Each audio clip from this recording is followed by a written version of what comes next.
Hi, Matt Roberts with Athletic Director U and D1 Ticker at the 2019 Women Leaders Convention in Phoenix, joined by Ticketmaster Chief Product Officer Justin Burleigh. Home for you? Home for me. Home field advantage? Yeah. Thanks for joining us. Absolutely. 4 years plus at Live Nation, Yep. SVP, EVP, Chief Product Officer. Let's start at a macro level of what you've seen in the ticket space and the evolution of it over those 4 years.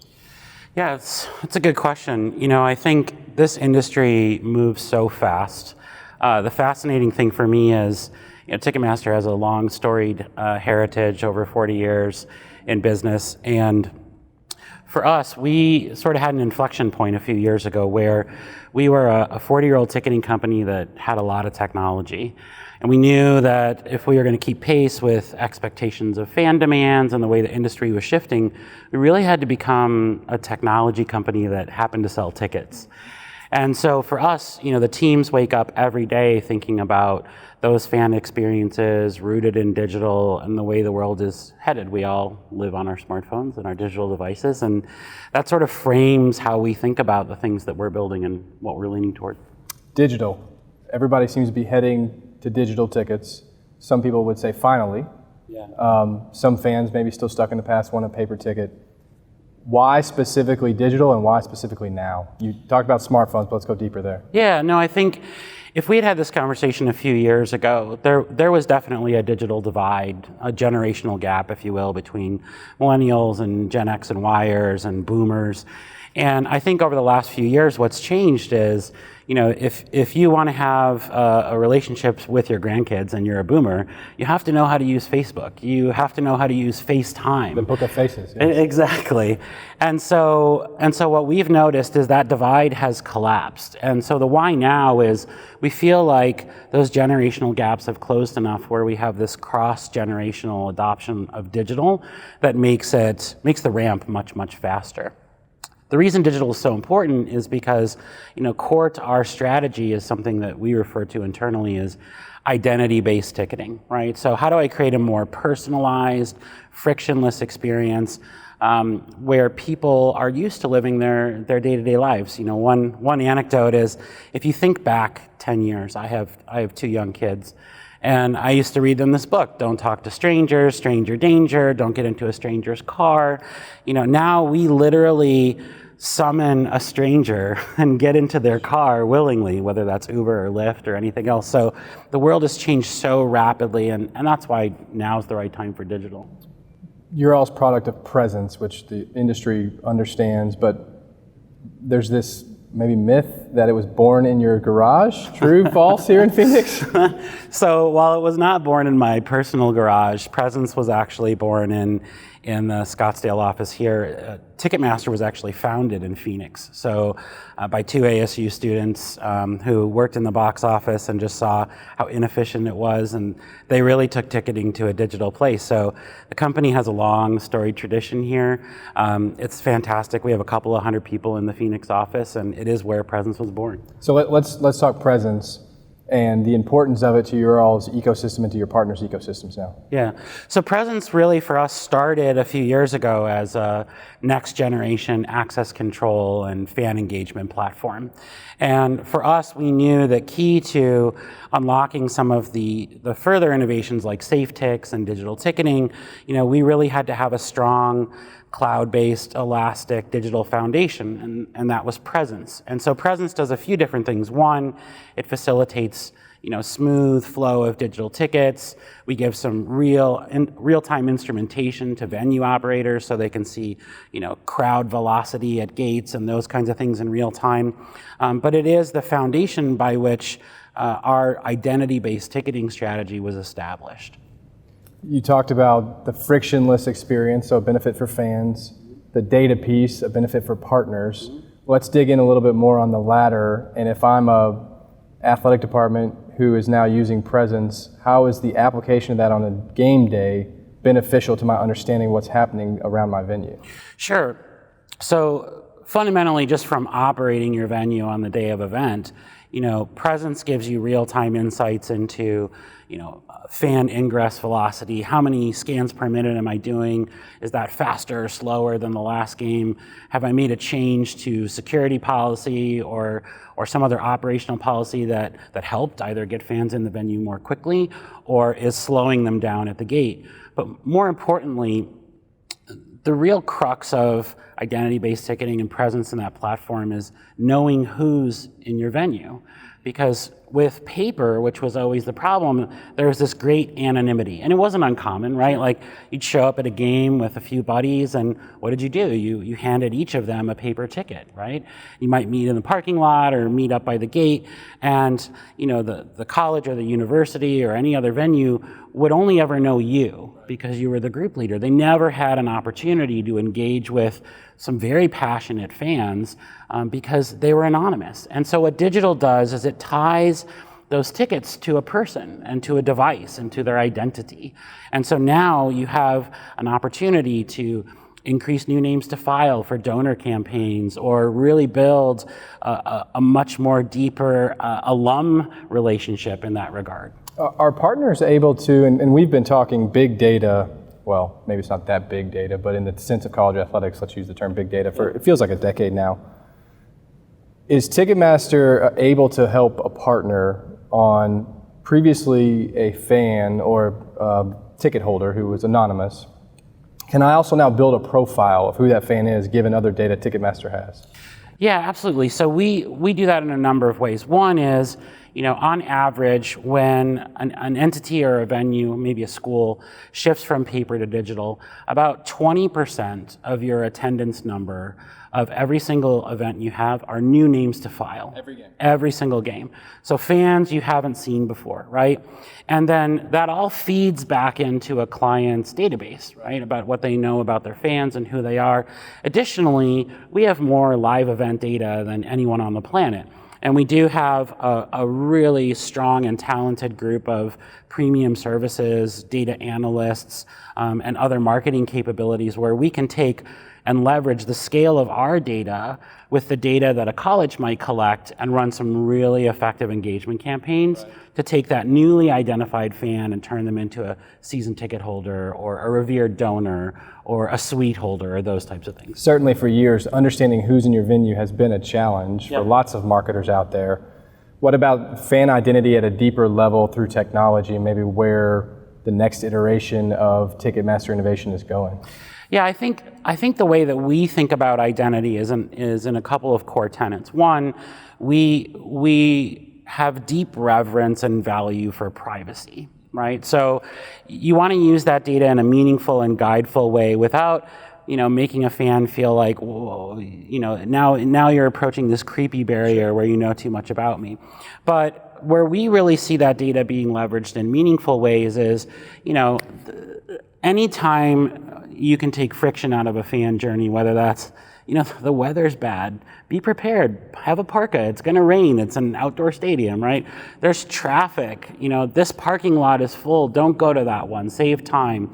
There's no line at gate B, don't go to gate A, right? Anything that you can do to make that fan journey more pleasurable are the things that we think that knowing your preferences, don't give me a Bud Light coupon when my favorite beer is Coors Light, and you know that because I buy Coors Light every time I come to the stadium. I always buy, the newest collector jersey. Hit me with an offer that's relevant to me. I think those are the experiences where everyone wants to feel like they're a baller, right? Yeah. And you can use technology. I'm going to steal that. Everybody wants to feel like they're a baller. They do. We all do, right? Like we all want to feel like we're rolling into Vegas with a big stack of chips and we're going to get the suite for the night. You can do the same thing with technology and create very personalized experiences. Thinking about Live Nation and Ticketmaster and the overall footprint of these companies in the entertainment industry and relating that to college athletics, what would you define as what's special about college athletics and where you guys get super interested and compelled about the story for marketers and the story that brands are building in college athletics? Like what about our space and that industry really gets you guys going? College is fascinating because you constantly have a ridiculously passionate new injection of fans year over year. New students come in, you have alum that have been with teams for a long time. And for us from a technology perspective, and for marketers and for brands, it creates this amazing laboratory to experiment and explore new technologies, because you have ridiculously passionate students who are digital millennials. All they've ever known is a smartphone, right? All they've ever known are the digital experiences they use every day. And then you have alums who have deep connections to those schools and those institutions, who are also, per the the previous part of the conversation, now living in a digital world. So for us, it is an amazing experimental ground where you can capture, Gen X, Gen Y, boomers, millennials, and the one thing they have in common is just the ridiculous passion they have for their school or their institution. And leveraging that passion allows you to experiment with new experiences because they're engaged, more so than in many other sports, right? They are so deeply connected to those brands that it allows you to try new things. And they're super receptive to it because anything that reflects the passion that they have for their team or their school comes through, and bringing that through in their experiences is really, really fun. You walked me right into the next question, trying new things. Yeah. What might those new things be coming up for Ticketmaster?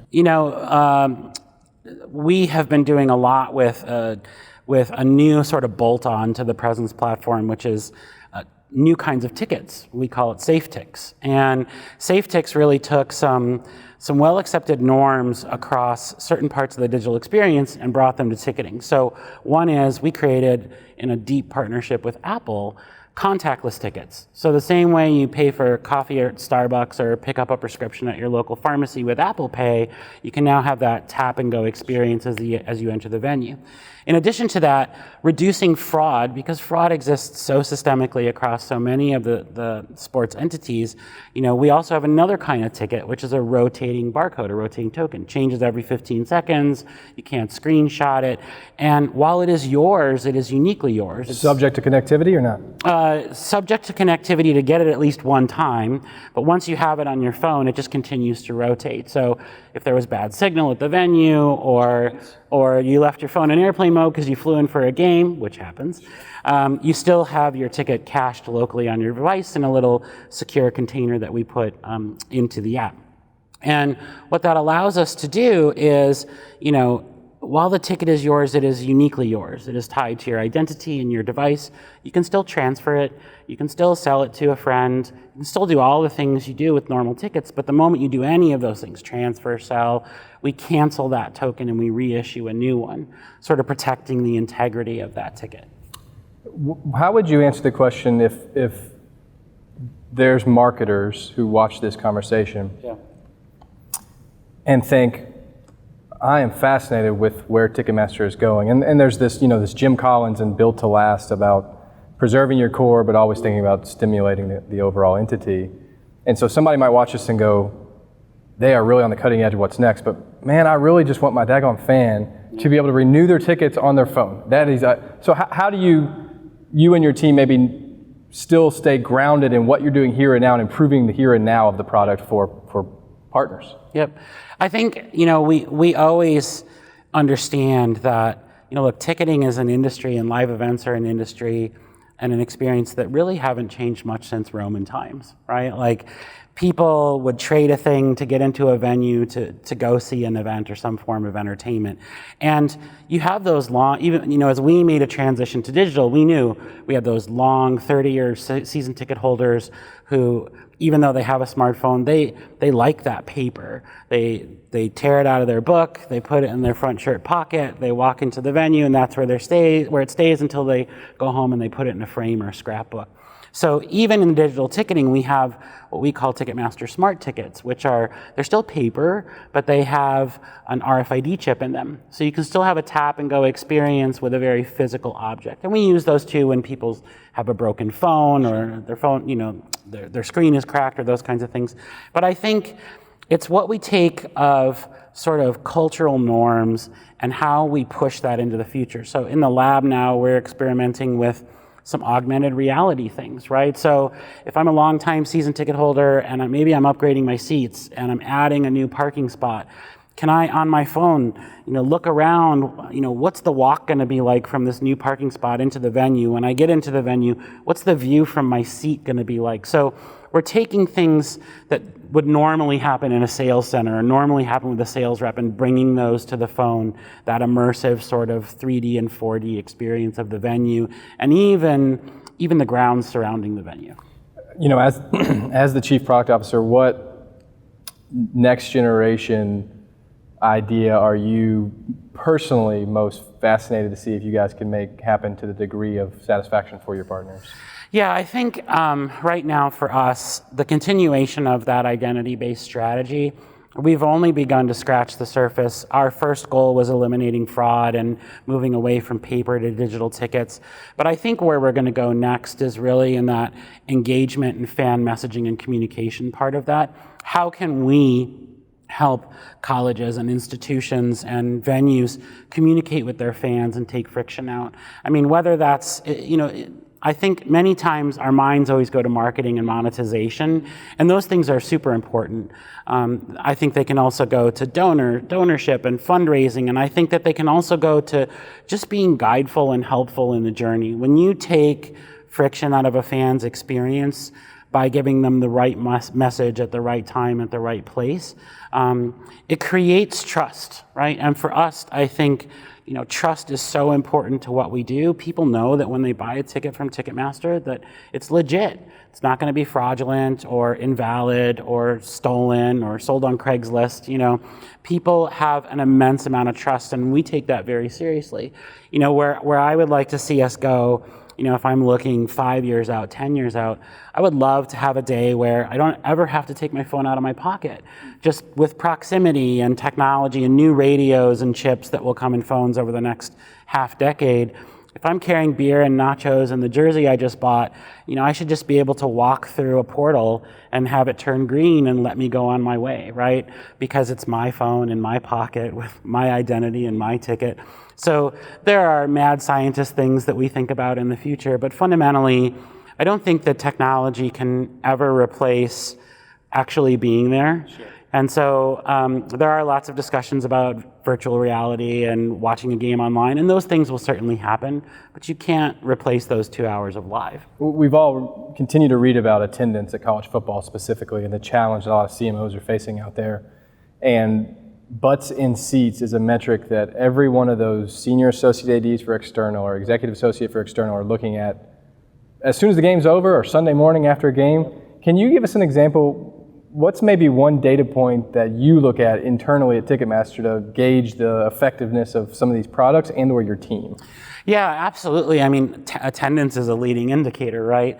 And I think when you have distressed inventory or undersold events, where I've seen some really innovative things across the industries is many very well-established entities, teams, venues, they're beginning to embrace digital culture, right? So whether that's facilitating ways for a group of people to come to an event together, not traditional group sales, but more social group collaboration to get more and more people in attendance. Or even in some venues, I've seen some really awesome implementations of areas for those Insta-worthy moments, right? Okay. Because it's almost as much about the fact as getting the Instagram shot as it is about actually being at the game. So those kinds of digital experiences where you can give fans opportunities to embrace the digital culture they live, those Insta-worthy moments, those group collective attendance things, those are all things that drive and compel attendance and increased attendance, right? So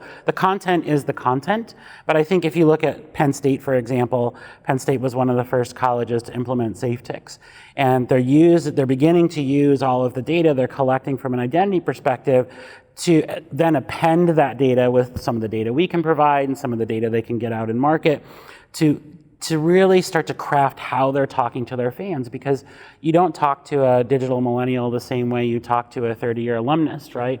And that segmentation and efficiency that comes with identity and marketing makes a huge difference for creating a deeper brand affinity and better attendance. What role does Ticketmaster play in a lot of venues now that are getting renovated, some downsized? Mm-hmm. How does that conversation commonly work when a partner comes to you and says, hey, here's what we're thinking, how can you all add value to that conversation? Yeah, we have lots of examples of that over the last few years, whether it's Mercedes-Benz in Atlanta when they were first building that venue. We were there, as they were framing steel. Here's the kind of connectivity we think you're going to need for the next 20 years in this venue. Here are the kinds of ingress experiences you want to take some of that friction out. Here's the kind of technology we can bring to bear. And we have a really rich ecosystem of partners that specialize in a lot of those things, whether it's physical access and entry control or CRM or, loyalty programs, those types of things. So whether it's a brand new facility that's being built or it's one that's being retooled, typically as a partner, we'll go in and engage and we'll sort of say, what kind of clientele are you trying to attract that's different from the last 20 years? What kind of attendance trends are you seeing? What are the new experiences you're creating in these venues? I think if you look at any venue built in the last 5 to 10 years, Mercedes-Benz, the Chase Center for the Warriors, others, these are far less a bunch of seats in a bowl and a few suites. They're entire experience zones, right? And I think they really play to the nature of the experience economy and the experience culture, where people want variety in what they do. It is not one size fits all anymore, and people's expectations have really elevated. Sure. To close, give us a macro level technology development or trend outside of the ticket space, but maybe could influence the ticket space in due time that you personally are interested in continue reading about and understanding the overall impact to business and industry. Yeah, I think the macro trend for me that I have seen is, over the last decade, you had the rise of very large blossoming social networks, right? And I think the trend that I'm starting to see, even with my own kids, is their social circles, which used to be very, very large. You were measured by the number of likes or the hundreds of friends that you had. And I think there have been a lot of studies that show this. By a bunch of universities and some research institutes, but those social circles are getting smaller. And we're sort of beginning to return to a time where the immediate network of friends that you have is much more important than maintaining a vast one that you can never have connections with. And I think for us, that's super important because we're all about live experiences. We're all about the game day. We're all about the concert. We're all about the night at the theater and those types of things. And you do that with people, right? And so I think that the most exciting macro trend is that it is leveraging technology for personalization and leveraging technology for personalization within your group of friends of peers, right? And I think that creating those connections and making that seamless will result in some really fun and vibrant ideas in the industry that just take what is the most important few hours in most people's lives and make it all the more meaningful. Appreciate the conversation. Thank you for driving over. Absolutely. Always good to see you. Good to see you too.